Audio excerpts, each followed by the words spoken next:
If it's Monday or Wednesday night, then it must be California Haunts Radio Night. Please take this time to gather some popcorn, hamburgers, hot dogs, maybe even dinner or whatever snacks you eat, and have a sit down in front of the TV, the computer, or even your cell phone and enjoy the show. If it's Monday or Wednesday night, then it must be California Haunts Radio Night. Please take this time to gather some popcorn, hamburgers, hot dogs, maybe even dinner or whatever snacks you eat, and have a sit down in front of the TV, the computer, or even your cell phone and enjoy the show. If it's Monday or Wednesday night, then it must be California Haunts Radio Night. Please take this time to gather some popcorn, hamburgers, hot dogs, maybe even dinner or whatever snacks you eat, and have a sit down in front of the TV, the computer, or even your cell phone and enjoy the show. If it's Monday or Wednesday night, then it must be California Haunts Radio Night. Please take this time to gather some popcorn, hamburgers, hot dogs, maybe even dinner or whatever snacks you eat, and have a sit down in front of the TV, the computer, or even your cell phone and enjoy the show. If it's Monday or Wednesday night, then it must be California Haunts Radio Night. Please take this time to gather some popcorn, hamburgers, hot dogs, maybe even dinner or whatever snacks you eat, and have a sit down in front of the TV, the computer, or even your cell phone and enjoy the show.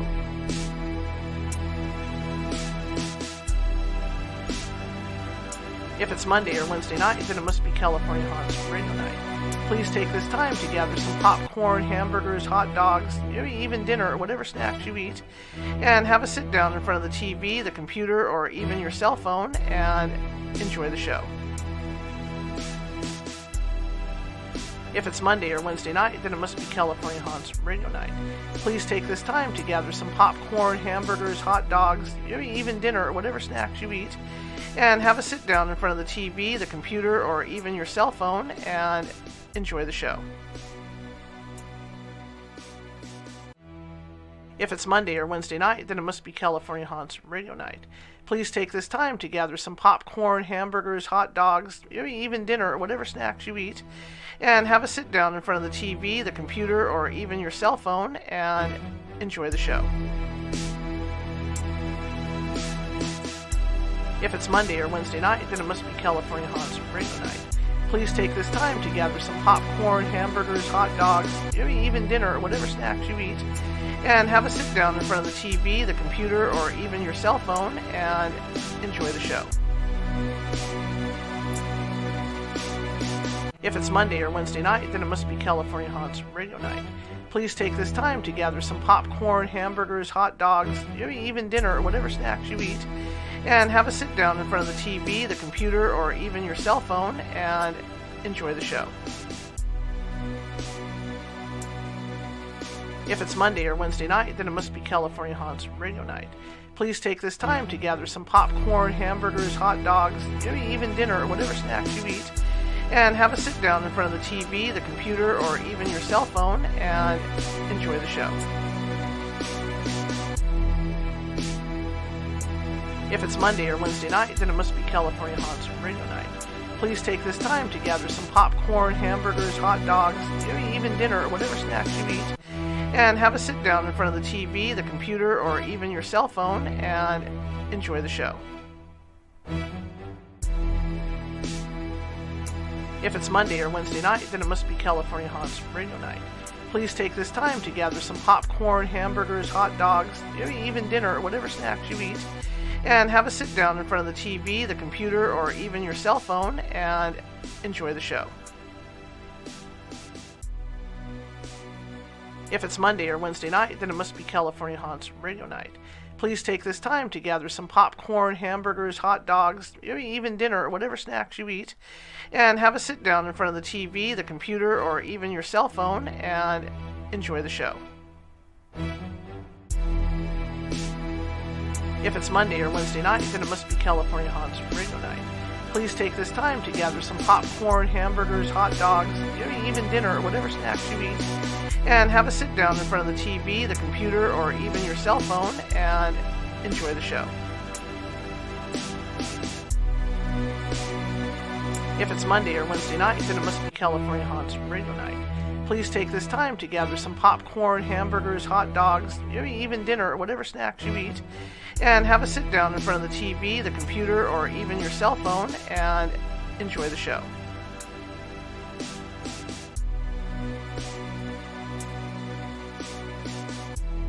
If it's Monday or Wednesday night, then it must be California Haunts Radio Night.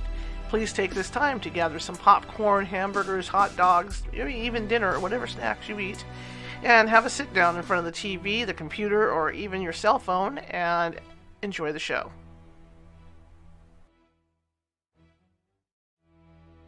If it's Monday or Wednesday night, then it must be California Haunts Radio Night.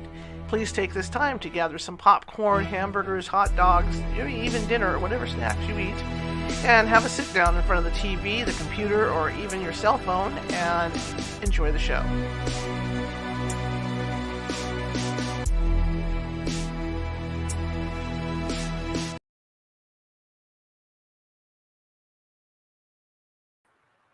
Hey, welcome to the show tonight. I keep doing that. I don't know why. It's supposed to switch over automatically, but it doesn't. Anyway, welcome. Boy, it's hot here in Sacramento. It's 106 today, and I'm feeling it in here. I have a fan on, and I can still feel it in the studio. Welcome, everybody. I'm so excited about tonight. As you may or may not know, California Haunts is actually a paranormal investigation team, and we've been around for a long, long time. And one of the key people on this team that I have worked with is Clarke. She's been with this team for a long time. For the longest time, she was our lead field psychic. But then she had some illnesses happen, so she does remote work for us now. But it's great to have her on. We've had a lot of adventures. I know a couple weeks ago, when one of my guests didn't make it in, I told some ghost stories about some shadowmen, sightings and stuff like that. And people had kind of requested seeing Caren, because I kept mentioning Karen's name and all this. So I got Caren to come on today, and I'm really excited about this. So who knows what's going to happen when Caren and I get together? It's like two sisters, and blah. I mean, we laugh and everything else. But we have seen a lot in our time doing this, and a lot of different experiences. And I can't wait to start, but I want to let you guys know right now, I've also got some EVPs. So I'm going to be looking, I got a chart right here. Caren and I are going to be talking off the cuff too, but I've got a chart right here, different investigations. I'm going to do a share screen to our website so we can look at some photos. And I also have EVPs connected to the different pages on the website so you guys can hear some of the EVPs we've gotten. I've got one that's really sinister. And that's from a residential that we did here in Sacramento. So, yeah, it's going to be a cool night. The other thing that I'm excited about, it's kind of bittersweet tonight. This is one of the last shows I'm going to do in this studio. This is my photo video studio where I do a lot of I'm supposed to be doing a lot of my photo video work. But I ended up, because I wasn't ready with my sound booth in the other room, I ended up moving the radio show in here, and for the last months I've been in here, so I can't do any photo work in here. So tomorrow, Marissa's coming over here. She's going to snap some pictures of me actually at this desk doing the show in here, and then maybe Wednesday or next Monday I'll be doing the show out of the booth. And to give you an idea of the difference in size, right now, looking at the wall ahead of me, I've got about 7 feet, maybe 5, 6, 7 feet to the wall. I can look at my Mad Kelpie Productions poster. When I get in that other room, the clearance is only going to be maybe 3 feet to the wall, because, like I said, it's a sound booth, so it's more enclosed. So yeah, I'll be moving in there, so I'm really excited about that. And you're going to see a whole new backdrop too. I've got a new backdrop I designed and everything. Anyway, I'm going to shut up now. Without further ado, I want to introduce Clarke. Hey, Charlotte. Hello. So good to see you. It is. How are you doing? I miss you. I miss the gang. When I was hearing the California Haunts music, do, it just brought back so many memories. It just flooded to so many memories. We did 10 years together, something like that. but And you're then still. before that, we did AP. You worked with API, and you Right. were on your own too, doing some stuff. So We've had a long time together. Real long yeah. time. You know what? I want to tell everybody too. Caren matured. Caren was a new. What was a was a what was it? Well, I don't know. Was he beginning psychic? But she was a she was green around the edges, and she was with the API. She made the change over Mm-hmm. to California Haunts, and I was glad to have her. In fact, it was funny. I hadn't seen her for a long time, and I went to get a flu shot, and there she was.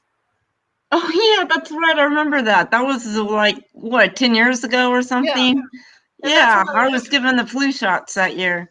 Yeah, and that's when I asked her to come on the team because she wasn't with API any longer. But it was funny Mm-hmm. because when I knew Caren with API, I was filming API for a TV show on public access called California Haunts, and Caren was excitable, and she used to scare the hell out of me because we'd be in a dark building, and Mm-hmm. she'd say, "Oh my God, did you see that?" Mm-hmm. And I just because here I'm focused on filming, right, and then all of a sudden I hear her scream. She's the psychic, and I'm like, "Oh my God, what was that?" Mm-hmm. So yeah, Oh so man. but it was funny. It was Yeah. funny. But you were You're so just funny because you just you know. my brain is just flooded with memories. Just flooded. I don't know where you want to begin. I know you got I so guess much. I could tell you a little bit about myself. Go ahead, go for it. Well, I've been doing this. Well, I was born seeing spirits, feeling things. I felt weird as a kid, and never knew where it came from until later in my life. I kind of found out where I think it might have came from. I came down with this indigenous disease, and so obviously I have ancestors that were very spiritual, and I've always been a spiritual person, but ever since I was young, I could always sense the other side. It wasn't so much that I I could see them and hear them right in front of me, but I would get these feelings. And there have been quite a few times I've seen apparitions. One time was when I was working at the hospital, and some lady came and said, "Your patient's going to go real soon." And she flatlined 2 minutes later. So, yeah, Wow. yeah. I was trying to think of all the stories that we could share, and there's so many that stick out in my mind. But I remember one when we went to a graveyard. We were doing what were we doing out there? I don't. It was years ago. But you were driving in your van. I was sitting in the passenger seat. I couldn't believe it. You were just driving, and like maybe 10, 15 feet, there was a huge shadow man that just walked right across in front of us. I couldn't believe it. I said, "Charlotte." I was just like in shock. I didn't say anything. And then you said, "Oh my God, did you see that?" I said, "I did." I was waiting for you to say something. That was really creepy. He was about, I don't know if it was a man or a woman, but the thing was like 6 feet tall. Yeah. And it was just this huge, gray, dense figure, and just walked right in front of us. Woo! And it blocked the headlights. It blocked the Yes, headlights.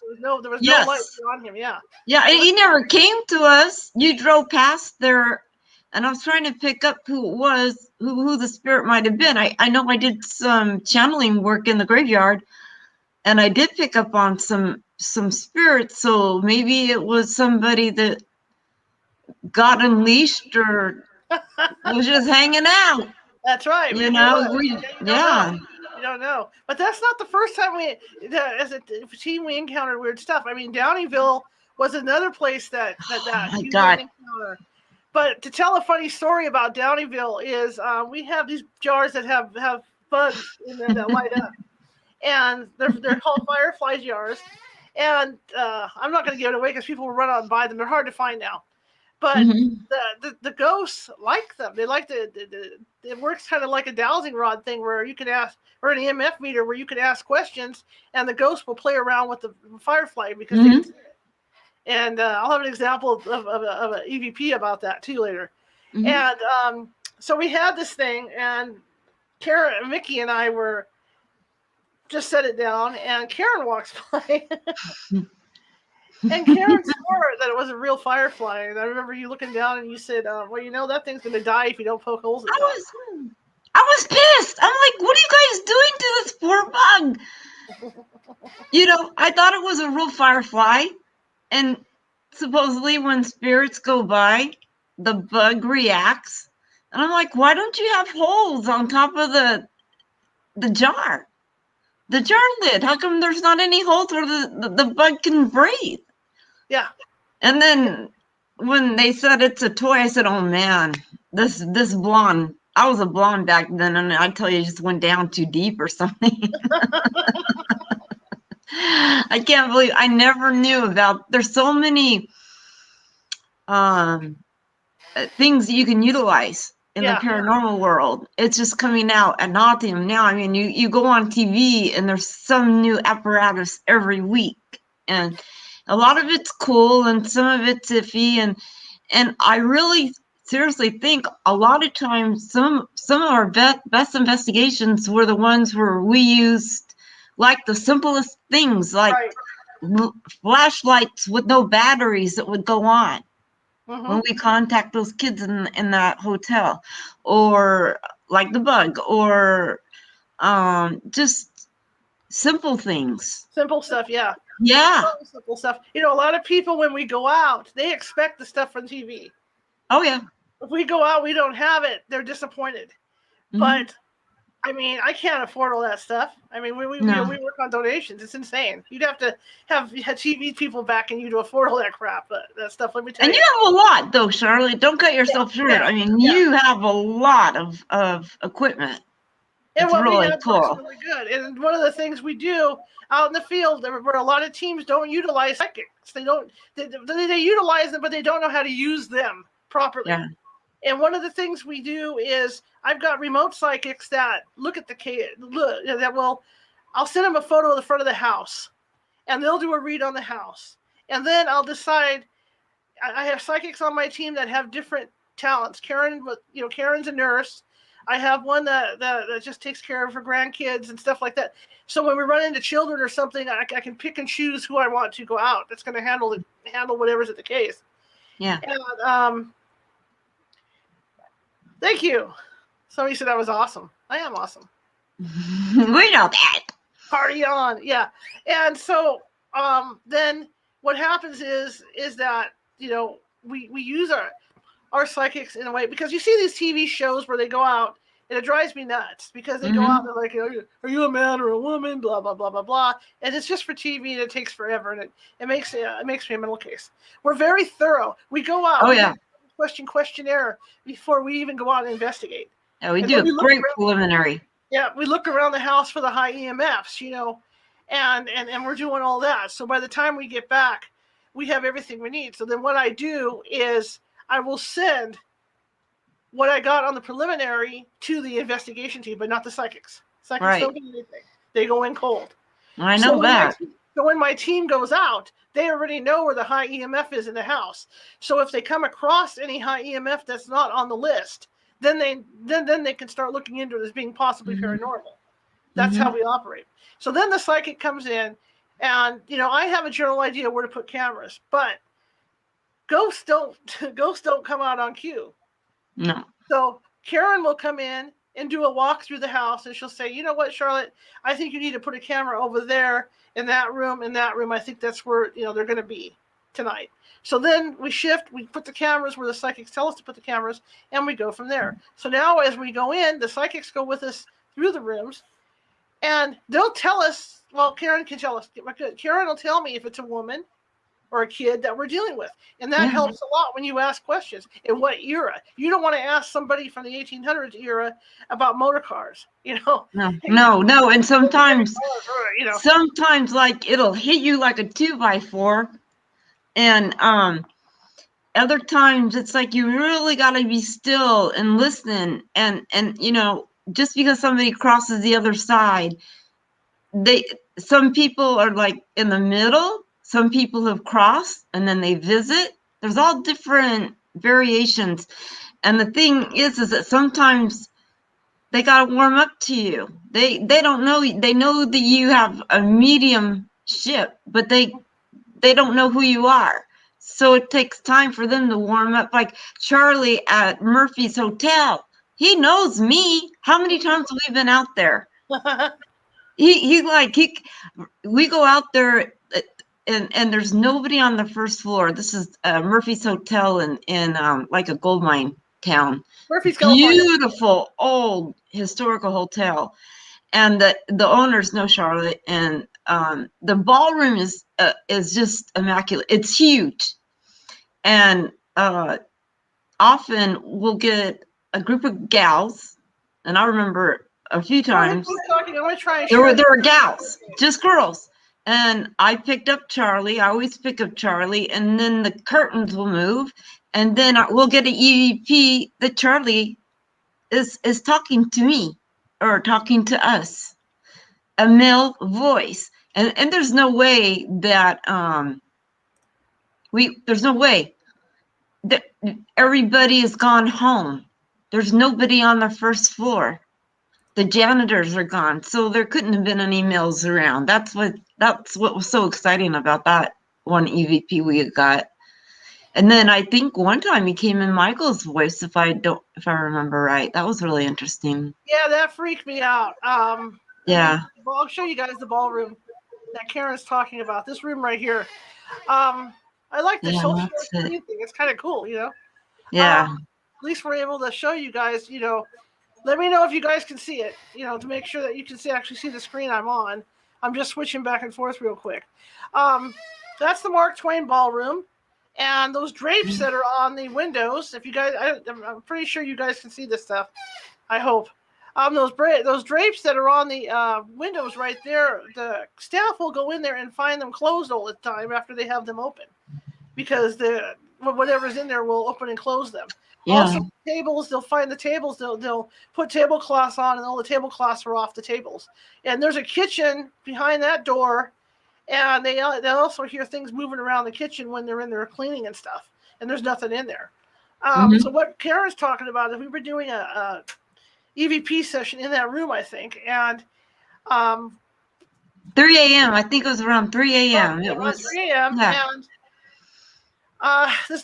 we got this voice, and it sounded like her husband, and it scared me because a lot of that, you know, when you pick up somebody that is a live voice, that means there's something going on with them. Yeah. So when we got it, it was I remember Caren saying, unfortunately, those EVPs are gone off here for some reason. I remember Caren saying, "I love you," and then you hear it, "I love you too," and it sounded just like her husband. And so I told That was weird, because I called Michael. He was fast asleep in Sacramento. Yeah, you better call Michael. Whoa. But Murphy's Hotel is neat because we've been there so many times. Like Caren says, the ghosts know who we are. Oh yeah, definitely. So when you come in, you know, it's really cool because they're like friends. Yeah.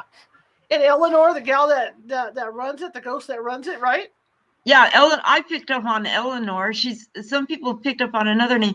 What's really cool is California Haunts, like Charlotte says, have really gifted psychics, mediums, different. Like I'm more of a medium, some are more psychic, and a lot of times they'll do the preliminary, and I'll come in afterwards, or vice versa, usually, and we'll compare notes, especially when I worked out in the field. And Nancy and I were almost like 95% right on. Same thing with Jason. When I work with Jason, who's very gifted, we would compare notes at the end of the night, you know, because we would have different groups, and we would go out and go to different rooms of the house, but have absolutely no contact, and absolutely nothing could be Googled. I mean, it was just cold.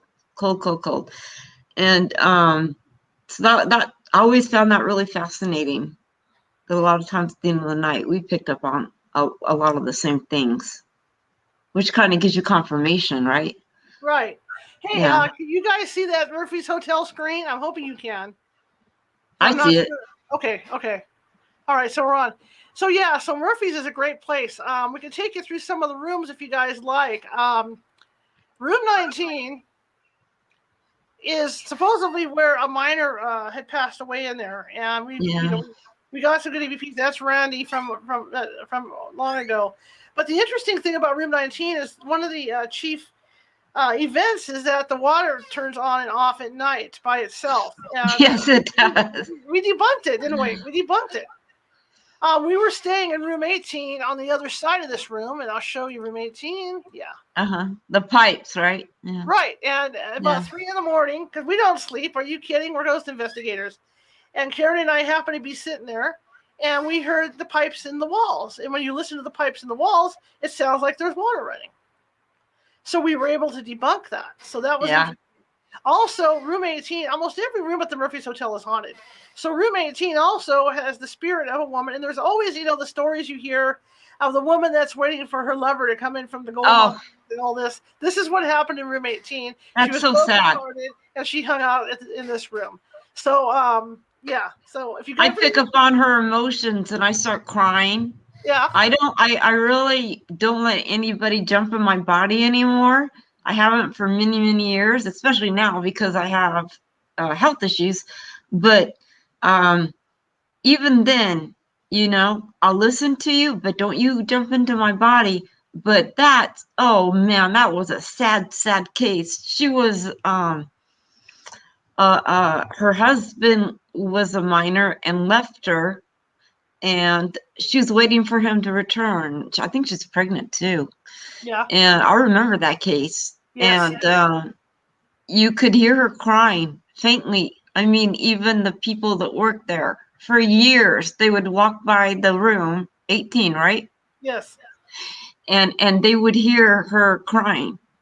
And I channeled her and I got her story. I don't know if she crossed or anything. I don't know if she crossed. We always try to plant the seeds to let them know we can help you cross over. Yeah. Yeah. But it's ultimately between them and God. We're not gods. We're just people looking for answers and very spiritual people and trying to help people on this side and the other side. Yep. And I love trigger objects. So in room 17, Caren and I decided to play. Let me go to room 17 here. Oh, 16. I'm sorry. In room 16, this is an old file from room 16, so I'm trying to get you a picture of room. There we go. Room 9. Room 9. Anyway, Caren and I decided to play poker. That was a blast.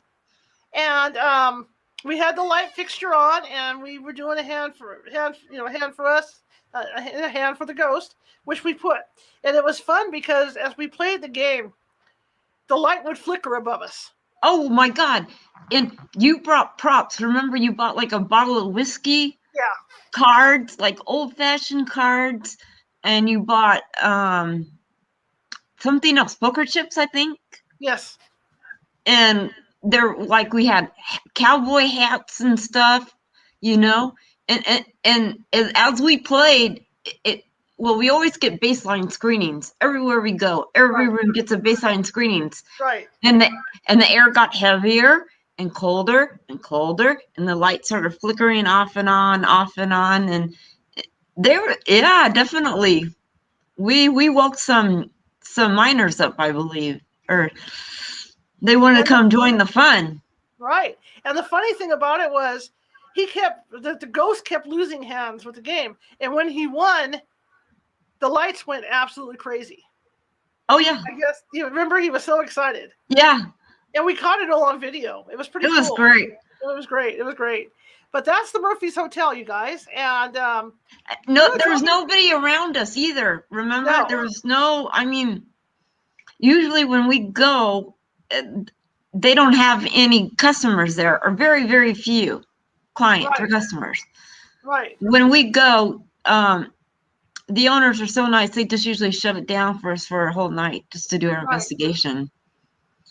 Yeah. And of course. Go ahead.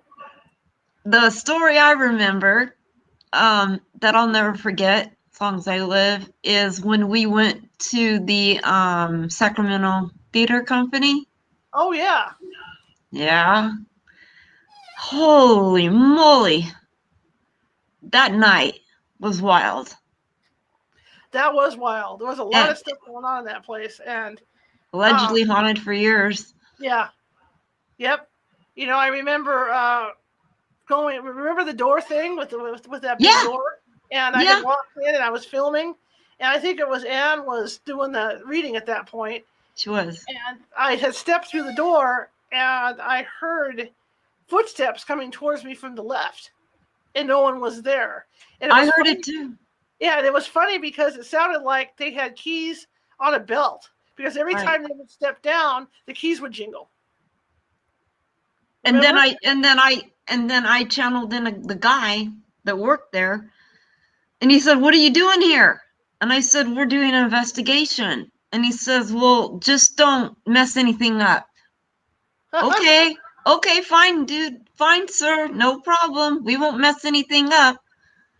Right. Oh, you know what? Hey, Michael, can you put that light up higher? There's something just went out. A light went out. And it was funny because Janelle, who's on the team also, I had moved to where Anne was at the front of the group, and I sat there and watched as Janelle had the same experience by the door. So it wasn't just Caren and I. Somebody else heard the man too, because Janelle was looking at us, and then she would look off to the left, and then she'd look back at us, and she'd look off to her left. So she was hearing this guy walking. Sharing. I'm listening, Charlotte. I'm sorry. That's okay.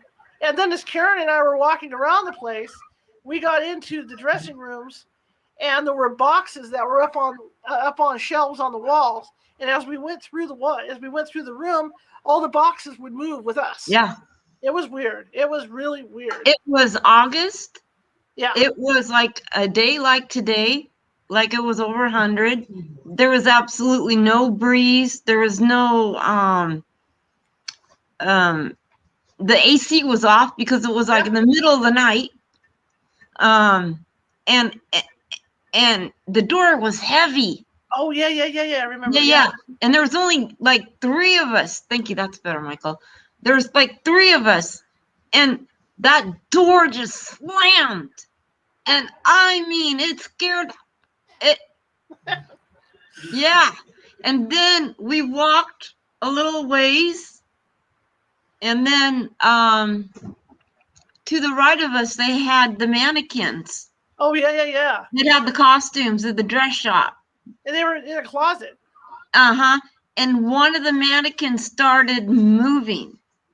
I mean, it didn't have a head, just a body part, but it started going gyrating. It did this, not just like a little. It was like moving.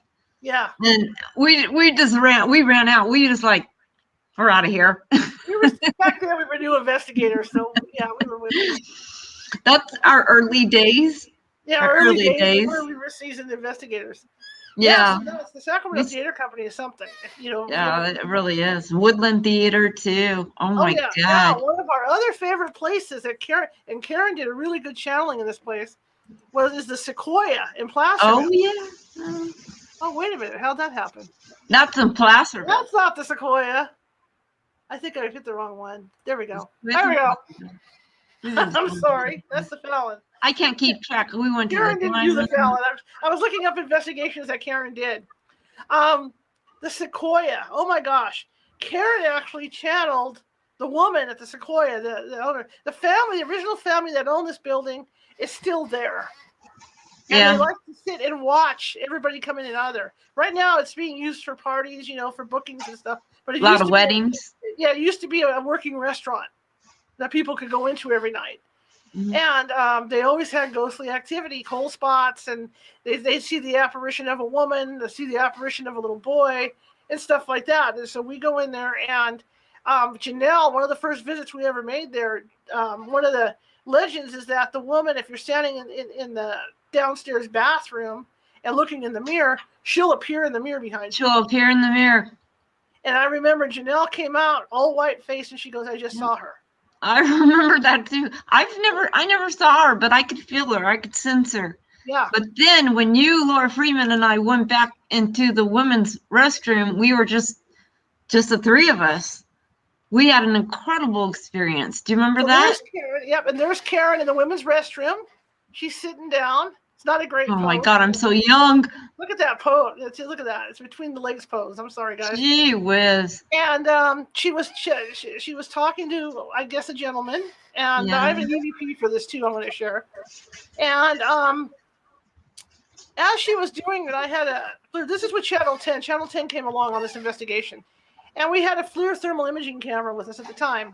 Mm-hmm. And just above Caren, it's all wooden. All the heat and air conditioning was off in the building. Yeah. And as Caren was doing her channeling, I noticed that something was trying to appear. It was trying to manifest with the FLIR. So if you see this series of shots, I took these over a 3-minute time period. And that's what you do. You go boom, boom, boom, boom, boom. Yeah. And as you can see, this red zone is coming up. Something's trying to manifest. It got to this point, and I guess it wasn't strong enough to manifest because it went back down to here. But it was interesting because right in front of my eyes, I was watching this thing manifest over, up above Caren. Now, let me see if I can play this EVP. I'm going to flip screens here. And then, remember we went out to the graveyard across the street from, I guess we'll get to that later. Yeah. That's a great story. So we got this EVP. I'm going to play it for you guys. You might have to turn your TVs up a little bit, your computers up. But we got this EVP, and this is Caren down in that bathroom with the dowsing rods. So go ahead and listen, and this is really good. It's a cool story behind it.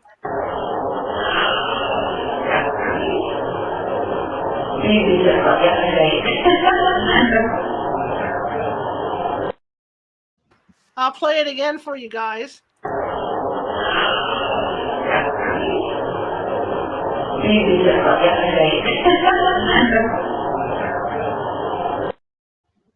So if you listen closely to this, he says, "Oh, can't breathe." Mm-hmm. We went back later and talked to the manager of the hotel, and as it turned out, this bathroom did not exist back in the 1800s. This was part of the yard, and there was a tree out there, and somebody was hung from the tree. Yeah. So the one we contacted was apparently the one that was hung from that tree. So I'll Sad but true. Yeah. Now I'll play it one more time for you guys.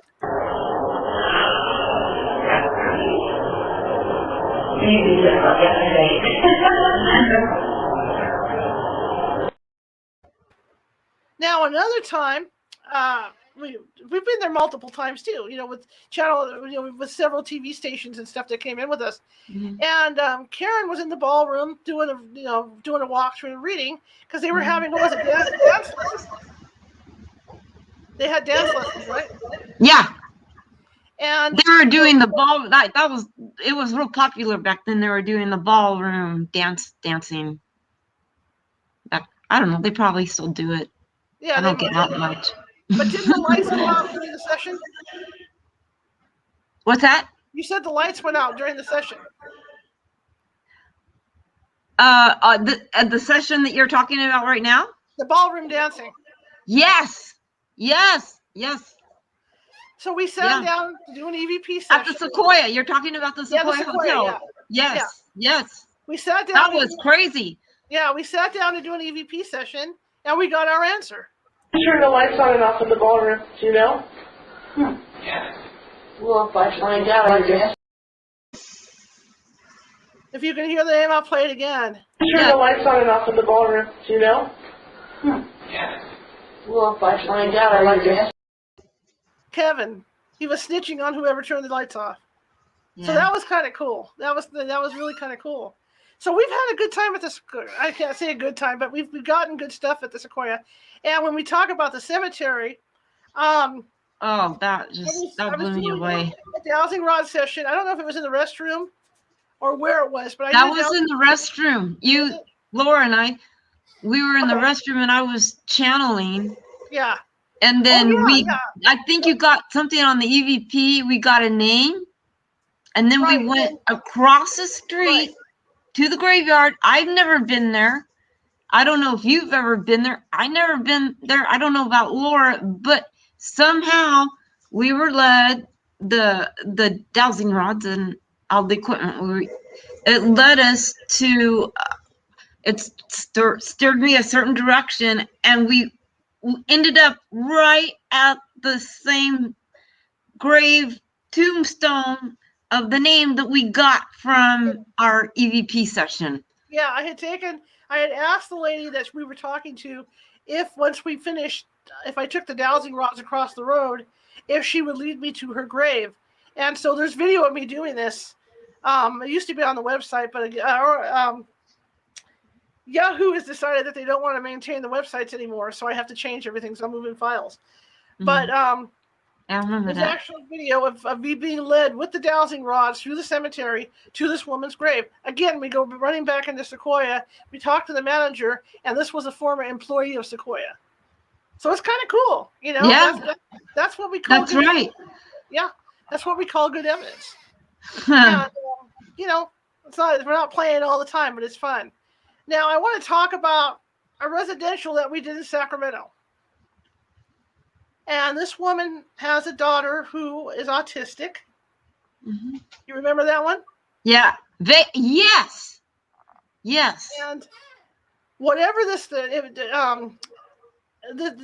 would the daughter would talk to it, and she was having sexual dreams, is what was going on. She would watch TV, and whoever the movie star was, which I had no problem with, but whoever the movie star was on TV that she saw, she would dream about him, and then she'd wake up in the morning and feel really violated. Yeah. So we go out, and I'm doing the prelim, and this guy wanted to let us know that he was angry, but he didn't want us there. So what he essentially did was he wanted to act like he was a demon. So this is the EVP that we got. This is only 5 minutes in. We introduced ourselves. Here we're here for a prelim. This is what we're going to do. If it's okay, if we walk around your house. Oh yeah, that was. You know, and it's not uncommon for young girls and young men, but more young girls in puberty becoming young women. Somehow they attract a lot more poltergeist activity. Mm-hmm. It's a real phenomenon, and I kind of figured that's probably what was going on. And with the daughter being autistic. Yeah.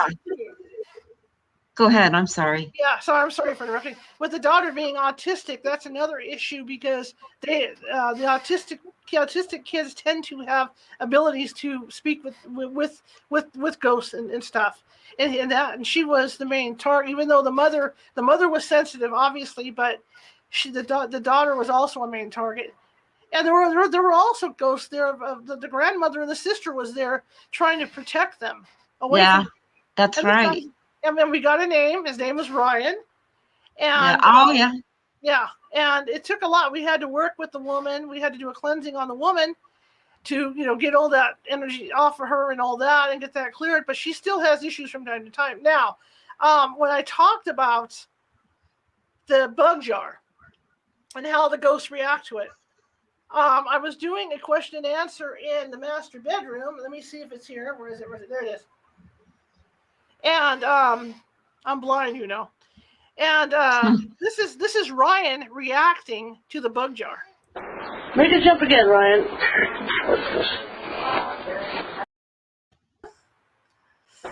Make it jump again, Ryan. Says this is worthless.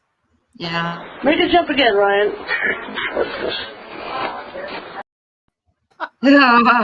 I remember that. Yeah, that was such a creepy investigation. Yeah, he's reacting to the bug jar. I didn't pick up. Well, first of all, I just gotta say my piece here that I really believe that demons are very, very they're not common. No. They exist. Evil does exist, but they're not like what you see on the shows on TV where everything is a demon, and that's just sensationalism to get ratings up. I'm not knocking anybody down, but that's the reality of programming. And our group, we're more mature adults. We have a lot of people. We have PhDs. We've got cops, nurses, MSWs, people Psychiatrists, from all different backgrounds. We've got psychiatrists on staff to help people. Yeah, and it makes it great for the preliminaries because we do a great preliminary screening. And if we think that somebody might be mentally ill, what we'll do is we'll kindly tell them, we think you need to follow up with this number, and we'll give them referrals, Yes. you know, to get help. But we'll plant the seed in them that maybe they should investigate, you know, talk to a counselor or something, or a doctor. But really, we put a lot of time and energy into deciding if we're going to take the case or not. Right. I think we're a very responsible group. We just don't take anything off blindsided. Yeah. And there's a lot of documents that they have to sign. We're nonprofit, but nevertheless, we take it seriously. When we go out, we have a lot of fun, but we take it seriously too. But that's one really thing I think is so great about your group is that you do a great preliminary screening that other groups don't do. We're really thorough. Yeah. I want to talk about, again, I'm going to venture back to Downeyville because Caren. Oh my God. Our experience in Downeyville. You know, like when we're a nonprofit, we share bedrooms, we share rooms, we share beds, we do whatever. And we had done our thing. It was a mini conference we had done up in Downeyville, and we were going to bed for the night, and it was around maybe 1 o'clock in the morning, 2 o'clock in the morning, and we had walked all over town, so we were wiped. So I was in bed with my mom. I was in bed with my mom. Caren was in bed with Mickey McIntyre. Yeah. And again, it was like 2 a.m. I thought it was Caren. Yeah, Caren and Caren. Okay. Yeah, but it we was called Caren. her Mickey because it was confusing. Oh. And Caren 1 and Caren 2. And I was on the other side of my mom next to the wall, and then my mom was next to Caren. So Caren could tell the story because it's pretty creepy. Okay. Well, we went out there. What was the name of the hotel? I forgot. That's Downeyville. Downeyville. She came to visit you when you were laying in bed. Yeah. Oh, yeah. And there was a river that ran right by the hotel, and the water. I think the water carries a lot of spiritual energy as well. But anyways, I did an intense reading for a gal the night before. Never met her, never seen her in my life. She and her husband, and I mean, for some reason, I really wanted to help her, and I went into a deep, deep trance meditation, which I've done my whole life. And I picked up her father. I saw him, and so I did the energy reading, and we confirmed some things, and I confirmed some things that she said there's no way anybody could have not known that I picked up on. So that made me feel good that I could help her. And then we always talk till 1, 2 o'clock in the morning, but we were tired. We went to bed, and you were in the Queen with your mom, and I shared one with Caren. Mm-hmm. And I will never ever forget. Something like woke me out of a dead sleep, and I looked and I saw a man with dark hair and a mustache, a dark mustache, and he had a blue plaid shirt. He kind of looked like a working man type, you know. I didn't think anything of it. I'm like, who's this dude? He must be some spirit haunting this hotel, or somebody crossing over. I don't know who he is, but I'm lying on the bed, and he like leans up over the bed like this and just stares at me with a faceless expression, but it wasn't bad. But it freaked me out because it was so 3D. A lot of times when I see apparitions, I don't see 3D. That doesn't happen a whole lot. He was 3D. So come morning, a few hours later, the gal came back over in the morning and she said, I want to let you know, thank you very much for the reading. And I want to show you a picture of my dad. And she took out the picture of her dad.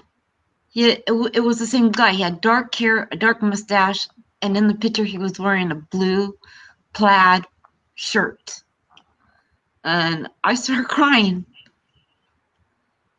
And she's like, what's wrong? I'm like, your dad came to visit last night. I guess he was validating that everything's okay. I still get emotional when I think about it. That is, but it scared me. It did. It freaked me out. And at that time, I was pretty seasoned. I don't care how seasoned you are. It catches you off guard. It does.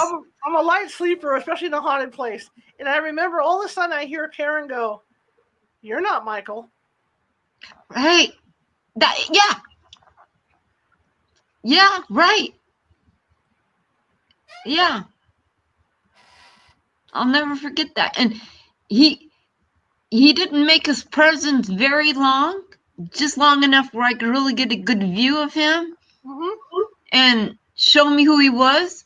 I didn't know who the hell he was until the next morning when she brought the picture of, but I really think one of the reasons why he came is because that particular channeling session I went into deep trance mental, meditation. I really pulled everything I could from the bottom of my soul to contact him for her, because I knew how much she wanted to contact him. I really wanted to help her. So, yeah. I want to clarify something about the last case. We take every case seriously. Like the woman who was being physically assaulted at night, we take that very seriously. When we hear stories like that, because there is something going on. As it turned out in this case, that person, Ryan, he was attached to the property and he wanted to be Lord and Master of that household, and that's what he was trying to pull. That's right. I remember that. And so we had to deal with the problem is because he was attached to the land, we had to handle it a different way. Something I want to clarify, these shows and what people's expectations are when we go out. We get calls all the time to cleanse the house. We get calls all the time to exercise the house. The problem is not all cleansings fit all investigations. That's right. And we're not practitioners. We're not clergy. And that's why we have to do the thorough prelims that we do, because we have to know what we're dealing with before we can cleanse a house. We can't go in and do a standard cleansing on a Native American because it's not going to work. Okay, you have to bring in a medicine man to do something like that. Or if it does involve the church, you bring in you can try to get a priest in or whatever you need to do. Right. You just can't go in and cleanse the house because people will think right away there's a demon in the house or there's something evil going on in that house, and then you have to you go in and you're doing the wrong kind of thing, you can make stuff worse. So you have to be really careful going in. Use kid gloves when you go in. So I just wanted to clarify that. There's another thing too that people don't realize is there's a lot of downtime doing this. Sometimes you'll go out, you'll sit for hours and nothing happens. Yeah. And you'll review the evidence. There's nothing, not even an orb. Nothing happened. Nothing. And the client's really disappointed and they're trying to extract it. Well, didn't you see that? That's what we saw. Didn't you think that? No, nothing happened. We're really sorry. We're honest. We're not going to make shit up. Sorry. No. Nothing happened. I did an investigation in Vallejo at this house with Sabrina, and the woman complained that at night, because she had sleep apnea, so she had one of those air masks on, that she would sleep with. And she complained at night that the ghost that was in the house would take the mask off her face and it would wake her up at night. So boredom. I sat there. She woke me at 8 o'clock. She was an early sleeper. I sat there from 8 p.m. until 6 a.m. watching this woman sleep. And only one thing happened through the whole night. And what it was is her cat would jump up on her chest at night and it would play with the mask and remove the mask off her face. It was her cat. Nothing else. That was the spirit, was her cat. But I sat there all night up until the point that the cat did this and watched a woman sleep. Ruth Caldwell, that was with me, sat in the room with the woman to take notes. And she was sitting on the floor by the bed, and she was sitting there all night. So that's when Caren says, we go out and sometimes nothing happens and you're sitting there. This is what it is. It's the life of a ghost. That's right. That's what we do. It's not like TV. I don't understand how some of these people, they're probably more accomplished than I am, but they're on TV and they just go right up to the person and they channel the person right away. I can't do that. It takes me a while to settle in, to call my guides in and protect myself. It's really important to ground yourself, to protect yourself before you do channeling work. Yes. That's a whole nother topic for another time. Protection is really important. Yes. Sometimes I don't understand. Remember the Washu Club?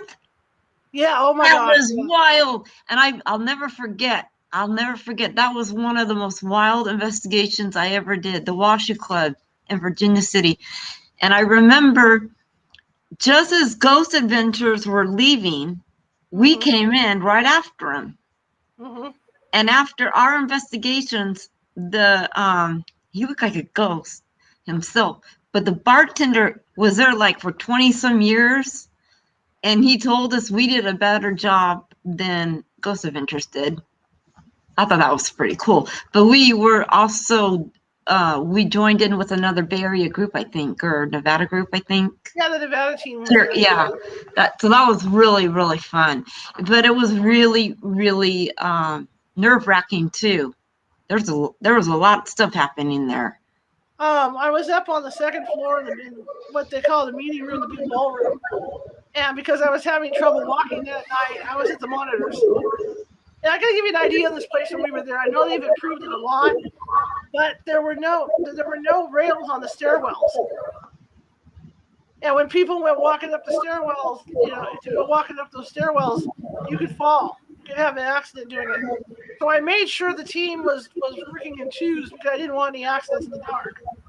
So I'm sitting at the command station with Jill, and I told I guess everybody decided to go on a break because Jerry came in and said, look, we're all going on a break, so I'm going to head downstairs, and we'll let you guys know when we come back up. And I was like, okay, fine. About 5 minutes later, someone comes walking through the door. And it was weird because if you've seen Polar Express and you see it without it being 3D, everything looks kind of orangey, okay? Mm-hmm. I mean, you're looking at 3D, but you're not on a 3D TV. Everything looks kind of orange. They look really weird. This is what this looked like. But it was dressed in black like my team members. And it came through the door, and it did a walk around the edge of the table. And I remember, because it looked like Jerry, because it looked like it had red hair. Jerry's got red hair. Yeah. And I remember yelling at him, saying, GD, Jerry, you're not supposed to be walking around alone. Because you were in that room, the big room, you were in that room all by yourself. Yeah, because Jill I was kind of nervous for you, too. Yeah, because Jill had taken a break. And I looked at Jerry and I said, GD, Jerry, you're not supposed to be walking around. And he came around the table and was like parallel to me. And I was looking at the profile and he disappeared right in front of me. Mm-hmm. Yeah, I saw a couple of shadow figures there. And I picked up on some prostitutes. Evidently, there was an underground, where the call girls came through the tunnels. Yeah. For the politicians, for the people that stayed at these it was a big place back in the day, the 1800s, 1700s. And a lot of times, these old mining towns, they had tunnels where they would sneak the girls through, sad, but true. And I picked up on one that was abused. She didn't cross. And then somehow she started following Lorna, and Lorna freaked out. Do you remember that? Yeah, I remember that. Yeah, and we tried to cross her over, but her energy was so strong and mad. She was mad. And then I picked up on a guy. There's a bar underneath, and there's an old cranky guy. It's on the left, the left side, north side, and that's kind of where he is in that general area. And he's kind of a cantankerous guy, and he has not crossed. And I remember I channeled him, and he told me, "Will you just tell those people to shut up down in that bar?" But I heard him use profanity. I said, "Well, go haunt them. I can't tell them that. That's their business. Go haunt them. What do you want me to do?" And I asked him, why are you still here? And then he got like upset with me. Like I said, okay, no problem. I didn't want to go any further with that person, because that's when it can get kind of weird and twisted. You know when to back off. You have to know when to back off. Yeah. Hey, remember that room? Because they took us on a tour through there during the day. Remember that room that the floor was moving? Oh, at the watching club, you mean? Yes. Remember? Because they took us into that room. Yes. And I remember walking in, and I looked, because Jerry was behind me, and I looked at Jerry, and I said, "Hey, this floor is moving." Yes. He got pretty, and Jerry never reacts. Jerry never reacts, and Jerry, he was a little flipped out when that happened. Yeah, I mean, this was in broad daylight. We walked in. Yeah. I don't know what the deal was, but you remember he played a trick on us a long time ago? It was so funny. I could kill him. We have fun sometimes too. Yeah, sometimes you got to break it up. Sometimes it's so intense. You get into these situations that you have to break it up. You have to take breaks, definitely, for sure. We did a lot of residentials too.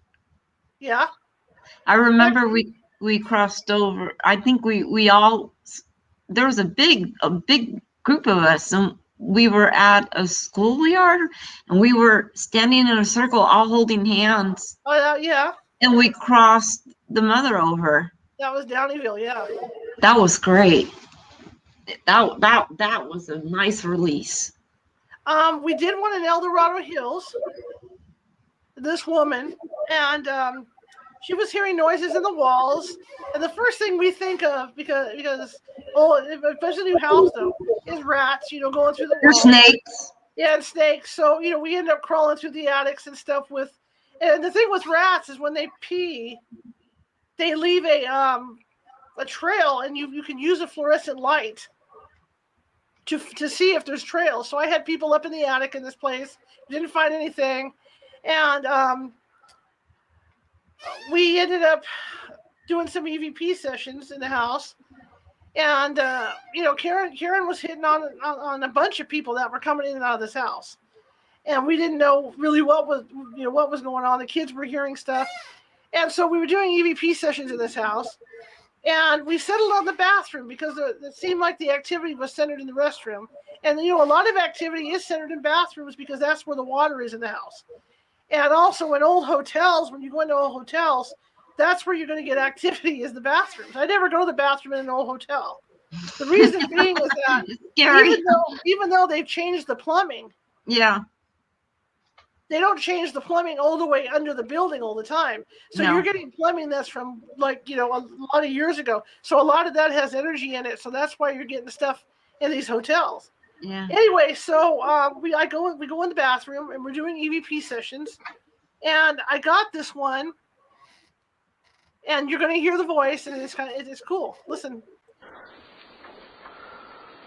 Are you one of the children?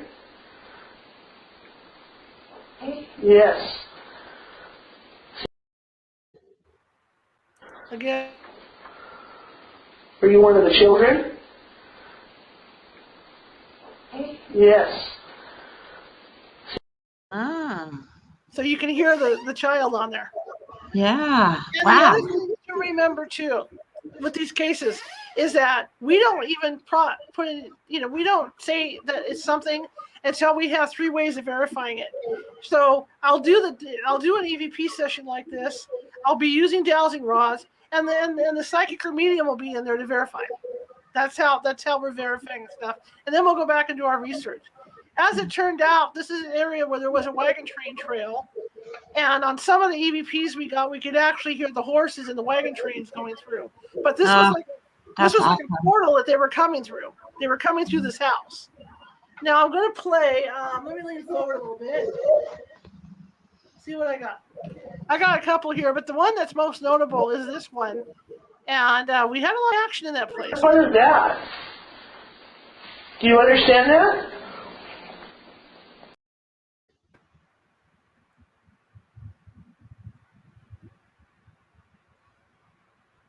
Okay, that's not the one I wanted.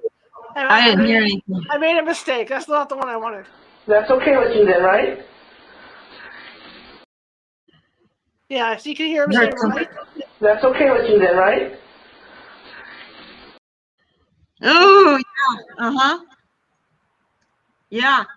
Here's the one I wanted. Better with headphones, too. Yeah. See, I'm blind, so I can't play the wrong one. This is the one I wanted. Come on, are you willing to not come back here? It's a simple choice. It's either spend time with your family and not come back here, or be stuck here and not see your family. So what would you rather do? Are you willing to not return here and bud this family? That's the choice you have. Are you willing? If it were me, I'd want to be with my family. Note to self, something just got moved on the bathtub side. Did you move that? Yes. Oh. So the yes is the dowsing rod's answer, but they did move something. You could actually hear it on the tape. So I mean, that's the stuff that goes on. And at this point, we were getting to the end, and we knew at this point who and what we were dealing with. So we were trying to move them to cross them over so that they weren't wandering the earth and stuff. As it turns out with this case, what we found out is that the mother and father were fighting a lot. Because he was an absent husband, he worked out of town a lot, and so he would come home and they would argue. And the problem is, when they went to bed at night, they did not, make up or anything. So she had all this pent-up anger when she went to bed. So a lot of the activity in the house was being caused by poltergeist activity, right? Remember? Mm-hmm. It was poltergeist activity causing this, and it was coming from her. So that's usually it, and like I said, it's like usually it's from a person that has, it's kind of torn inside, kind of like a tornado, or they're entering adulthood a lot of times. yes, That's keep talking. when poltergeist activity hits. There we go. There it is right there. Yeah. And so we were able to get her some psyche, some help to help her calm down. I'm not going to say a psychiatrist, but somebody to work with her. Oh, that's the other area of the house where she was hearing stuff. Like she was hearing stuff on there were dark stains on the ceiling. That was from something leaking in the attic that we found out. And so that was a successful case. We were able to debunk a lot of the stuff that went on there. A lot of it. So that's good. What makes us happy when we can do that and narrow down what's going on in the house? We're happy doing that. Oh, and definitely. She was saying because she was so angry, she had opened up a portal on the property, and so they were coming through. That was her anger that caused that. So we had to. It's hard to close a portal, but we were able to close it, and hopefully it stayed closed. We haven't heard anything from her, but these are coming because of that. And Caren was on that case as well. Another case we did, and we're going to close with this case.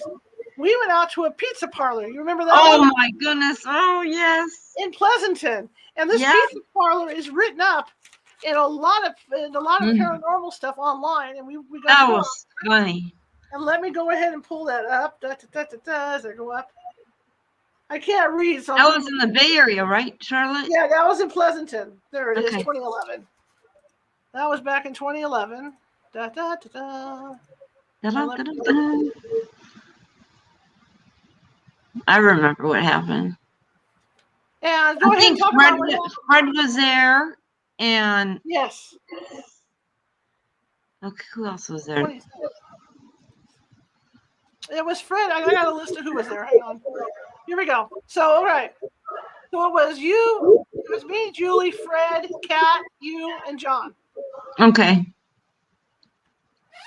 And we did some debunking. They have a mirror there that they claim that the mirror gets foggy and stuff, like the apparitions in this mirror. And we were able to debunk that because some mirrors, the way they were made, as they age, they get filmy and foggy. So we were able to debunk that. And when Caren talks about the hidden passageways that are under buildings, this was one of those buildings that had one. And usually in these older towns, in Sacramento too, old Sacramento, there's tunnels underneath. And the tunnels are underneath there because the gentlemen wanted to go to the bars and be with the ladies of the night. Yeah. So that's what they would do. And that's how they would get there without being seen by the wives and by the local police. Yeah. Or a lot of times the police turned to, they didn't care. Or they blocked the police off. Yeah. The wild, wild West days. The wild, wild West days. And that's a lot of what we if we're not doing residentials, we're doing a lot of the older historic hotels, and that's what we're dealing with. Are these souls that are really charged up, or very sad, or very a lot of loss, or they're still waiting. They're still waiting for their love to come back. Yes. I mean, a lot of it's tragic. Yes. If you look on here and look at our evidence, it talks about the mirror. It also talks about the glasses that they had stored on the bar, that the reports where these glasses would move and stuff. Well, Pleasanton is on the fault line. So it's our belief that the glasses would move if there were an earthquake tremor and stuff. And that's one thing, teams have to do. If you're on an investigation and you got stuff moving like that, the first thing I do is I look to see if there was an earthquake. Especially in California. Yeah, something like that. So, yeah. So this is a case. Wasn't there something written in back? They took the mirror and they realized there was something written behind the mirror, and that's actually what was showing up when it got foggy. So it wasn't anything paranormal. No, it was probably written with a Sharpie. That's what it was. We debunked it. Yeah. And they weren't I don't think they were too happy with that. They wanted us to find something. No, yeah. But Caren was in contact with the lady of the evening, and that's who we would go down to the basement and talk with. So I got one EVP out of the place, and I think it was a man's voice. Let me see what we got here. Oh, I forget. I forgot about I hope this is the right one because okay. Were you by during the big earthquake?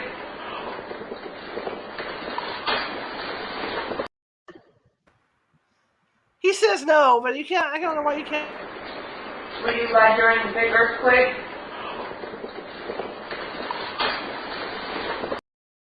Say no.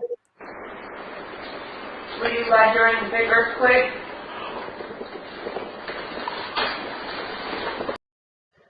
Yeah. So that was another gentleman we met down in the basement. I think he was a bartender or some visual bartender. But that was what we call a fun case because that was fun. Residentials, and it's very, very serious because you're dealing with people's lives, with this, and you got to be really, really, really careful when you do these residentials. And then you get these other investigations in like the Murphy's Hotel and this pizza place and stuff like that. And they're more fun to do. It's more relaxing for us to do. You talk to the employees about all their experiences, and they'll tell you. And I remember one of the janitors, he worked there for years at Murphy's Hotel, and it was just him. He was closing up late at night. He was the only one in the hotel, and somebody came in with a gun to try to rob him. And just as he was going to go in the other room to get the money, Evelyn, the main spirit lady that watches over the Eleanor, hotel, yeah. she started coming down the stairs. And the janitor said they freaked out. They just ran right out of there, guns and all. I mean, they freaked out. They saw Eleanor, so she saved the night. I think that's such a neat story. Another story that they told me was that the show was on one of the TV shows, the Kitchen Nightmares show, with the British guy. I can't remember his name, with the big mouth. Anyway, the blonde guy, Australian or something. Yeah. And it was funny because while he was in the kitchen pitching his tantrum. Hell's Kitchen. I don't know. Is it Hell's Kitchen? I don't know which guy it is. I can't remember. He's the one that used to go in and remake the restaurants. He'd go in and check out what was going on at the restaurants, and then he'd completely redo the restaurants. Their food was great, and then they had new management, and it went downhill. Yeah. At this time. So what they told me, and it was funny because they said that he started to go on one of his rants, and all of a sudden the pots and pans started flying at him. So Eleanor got mad and was throwing stuff at him, and he ran out of there. So, I mean, this goes on all the time at the Murphy's Hotel. I know. When I walk in there to do an investigation, they keep a list of ghost encounters for me. And it's not like in a book. It's usually like on napkins or whatever they happen to have. Yeah. Guests will write stuff down. I get piles like this, going into this place. Yeah. And then we sit there in the room and Caren, and we look at them, to see what. I remember one time we were leaving the place and I was doing a last check and I went down that little skinny hallway with those lights. Yes. And as I was leaving, they all started swinging at the same time. Like they're saying, bye, we'll see you later. Yeah. Do you have any EVPs of Charlie from the ballroom? Unfortunately, because the website's changing over, some of the that's right. And I'm on different computers, and so I have to gather everything up again. Everything's like scattered. Yeah. Because my computer with everything on it is dead right now, and I can't access anything, even the backups. So I'm on the new computer, so I don't have that access. I was thinking about that today. If you ever accessed that one was great. Yeah. That one. Another thing with the Murphy's Hotel, the first time we went, I don't think Caren went the first time. I was there with Becca, went with us, Becca Gonzalez, and they were in the Mark Twain ballroom. It's always the Mark Twain ballroom. I know. And they were following, and I have it on audio somewhere, where they were following a ball of energy through the room with their EMF meters.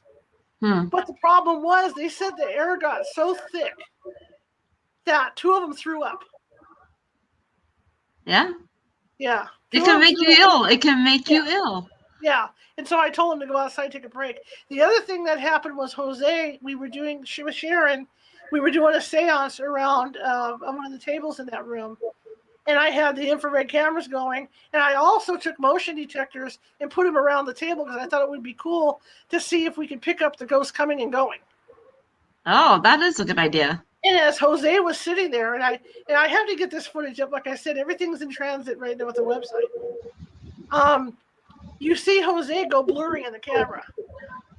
And these cameras we use, these Sonys, I call them ghost detectors because Caren's seen this too. When the ghosts come forward, the camera goes blurry. Yeah. I mean, every time. Every time. Watching this, Jose goes blurry. God, okay. A few last tidbits. I remember when we went to the Woodland, we did like not a ghost tour, but like an in-service thing. We were at the Woodland Opera House, and this is about the time that I knew I had 3 grapefruit-sized tumors in my body, but I didn't know if they were cancerous or not. So I was a little not right in the head. I was scared. Right. And one of the ladies took a picture of me on the stage. Yeah. And there was somebody right next to me, and when she took the picture, she showed me you could see the outline of me, but you didn't see my body. You just saw the outline of me, and the other person was 3D. And then she did another picture and the same thing.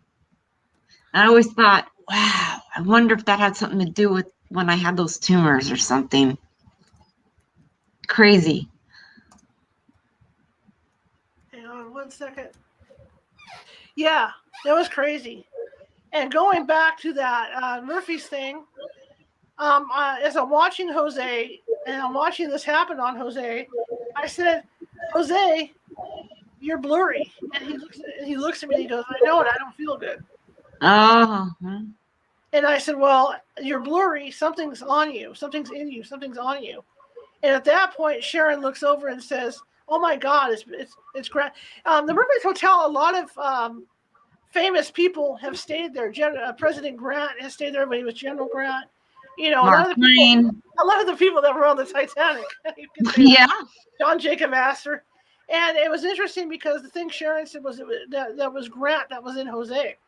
And so in the meantime, I'm turning the camera away from him to prove that it's not something with the camera. So, you know, I'll turn the camera off of him and the camera's clear, go back to Jose, he's blurry. So at that point, Jose says, you don't have permission to be inside of me. You know, you don't have permission to be inside of me. Well, what happens next is all of a sudden he clears up. It's gone. So that was really cool. That was a good experience. Anyway, Caren, this was great. We're going to have to do this again. This was a blast, Charlotte. I have so many more stories that I'm just thinking about now, but I know we don't have time to tell them all. We just did the tip of the iceberg, but this has been a lot of fun. I have worked with a lot of psychics on this team, and when we go out to validate, the psychic team is, I would say, 95% accurate. We got a lot of talent on your team. Yeah, 95% accurate. The psychic team is. We have one of the best psychic teams on the West Coast. Yeah. And if it wasn't for Caren, we wouldn't have gotten to that point because Caren was going out on everything with us, you know. Yeah. And we helped a lot of people. We have over the years. And with me, I could always tell when we were on investigation at a residential when Caren hit a home run because the homeowner would cry. Yeah. Oh, remember the seance? Yeah. There was like 50 people there, and I scared you really, really bad because I started talking about fire, and you thought I was going somewhere, and I was talking about I saw that when they were little they were in a fire or something, and you thought I was talking about they were going to hell or something. I had pneumonia. I didn't know it, and I was up there, and I was dozing off. And I was a firefighter. And, you know, Karen's doing this seance, and she starts talking about fire, and the first thing I thought was, oh, my God, she's going to tell the lady that he's going into fire. And they're like, no, the lady's going to think it's hell. So I'm behind the woman, so Karen's doing the seance, and I wake up, and I'm like, oh, no. Yeah, I remember. I saw him like, what the heck are you doing? Why? What are you saying? And then she says, and then the woman stands up and says, oh, he was a fireman. And I'm like, yeah. Oh, thank you, there was some correlation. Yeah, there's a correlation because the guy was a firefighter. And then everybody got up and walked out, and they were all crying. I'm like, I made everybody cry. So, yeah. I didn't mean to do that. If it's healing, it's good, but you don't want to make everybody cry all the time. And it's not just Caren. I mean, I've seen other psychics on my team. Oh, Nancy. We have a great team. Trish, Nancy. Yeah, Nancy, Trish, Paula. Stephanie. I'm really lucky. I've seen my psychics do this. But the thing is, you have to remember, you just can't go by what the psychics read on the field. You have to have, evidence that absolutely goes with that. That's what we do. We obtain evidence. We have so many orbs, so many pictures, and so many audio stuff that we've thrown out. Because if I don't get 3 types of evidence to back it up, I'm not going to put it out there. In fact, I'm good for emailing it to the team so the team can look at it and get their opinion on the stuff. We're very and just like when I do my EVP sessions, I have a record of everybody's voice on file. I have them whisper. I have them talk loud. I have them, talk in a normal voice. I'm talking a happy voice. When I get an EVP, I go through and do a compare on it with Adobe Audition, so I know whether or not it's an investigator's voice. So I mean, the stuff we Right. get when we go into a And like I residential said, when and we were in present the you with hotel, evidence, it's true evidence of what's going on in the building or what may not. absolutely. And when Charlie came through a couple of times at the Murphy Hotel in the Mark Twain Ballroom, that's humongous, and nobody's in the hotel, and it's only women at the table at the time, and the male voice came through. That didn't come out from the street. No. That room is too big for that. No. Yeah. Plus it's That- upstairs. Plus it's upstairs away from everything. Yeah. So This yeah, is fun, I mean, Charlotte. you're very thorough. And my psychic team, I'm very proud of them. I'm very proud of the work they do. They work hard. And they're all very good. They're all very talented. Karen's had health problems, so she's been working from home for us. But I mean, you know, everybody switches around, everybody switches positions. But I mean, everybody's done a fabulous job. And I can't wait for COVID to really completely be over because I want to get back out. I know. That's what we do. We help. And I am getting stronger now, so I can go out. You know, so we're gonna start getting back out.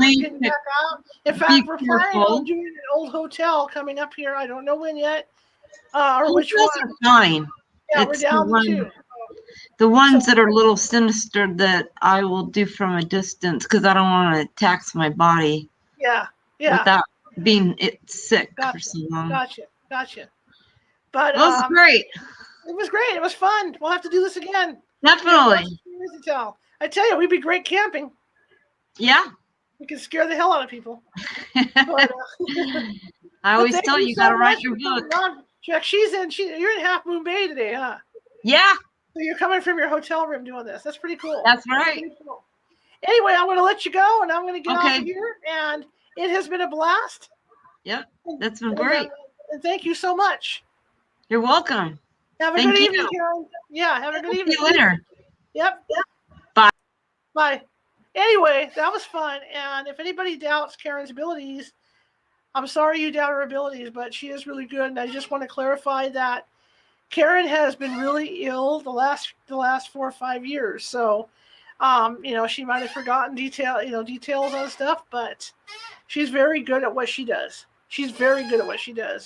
And she and I used to work really good in tandem when we were on investigations. So I'm still glad she's hanging in there with me.